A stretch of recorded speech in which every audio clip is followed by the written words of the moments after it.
You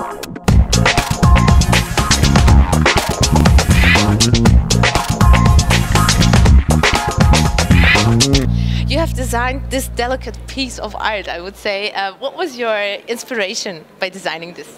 Well, it all started from my grandmother, who was she was suffering from Alzheimer's disease, and when she started losing her memory, she also started losing her personality, and we kind of associate this kind of how to say more humanistic feelings like fragility and temporality and loss of memories to people. We don't associate these with objects, and so what I wanted to do with this design is to try to somehow make design that could be more symbolical to human beings. Oh, okay. So it's a very serious theme, actually, you work on.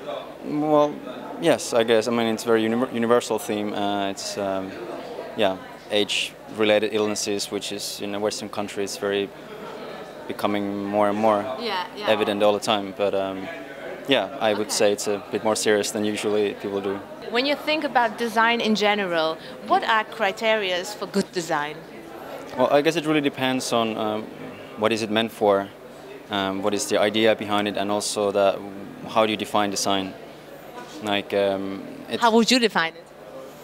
Well, I really don't have any definition for that. It's, I think it's a good example. I mean, this is just me talking about my work, but when many often people come to say that my work is a lovely piece of design, and some people come to talk to me that your piece is art and not design. Okay. So I'm really I don't really like to categorize design and art in separate things. I mean, it's just a huge field of things you can do. Whether it has a function or not, for me, is completely arbitrary. Okay. And I don't really know what design is either. So it's really hard for me to say what is good design. But what was the criteria to do this, for example? I mean, were there anything that was given before you started to do this? Well, except the idea, or except the thing with your grandma, of course. Well, besides that, I mean, I was reading a bit like from psychology and metaphysics, relating to how we associate. Like if you think about the language we use, we keep memories alive or we preserve them, and we consider them as almost like physical pieces, like objects. And to these objects we associate this notion of fragility. It could be like a structural or psychological and metaphysical fragility, but I believe this fragility in objects transforms them much more beautiful because they are symbolical to human beings. Okay, thank you very much. When you think about design things or design products in the history until now, there have been so many things designed already. Yep. Which are your favorite ones? Would you share them with us? First thing comes to my mind is it's probably Jasper Morrison's this plywood chair, which is just a planks sheet of plywood just cut with a bandsaw and put together with just screws. I think it's also a bit of a critical design in the sense that how in the world design everything needs to be so polished and finished, and it's almost like to extent of being very pretentious about what you do, and I think it's like an honest piece of work.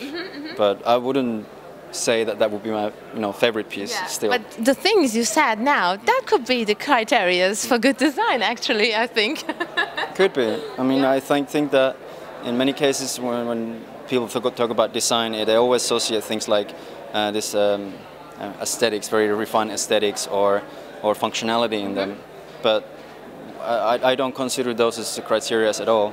I think design could be dysfunctional in the same way and ugly. It's just I think it's just a matter of how you use that, which kind of context you place it in. Like just an example, like how things like evolve to the stage of being art as long as they're displayed in a museum environment.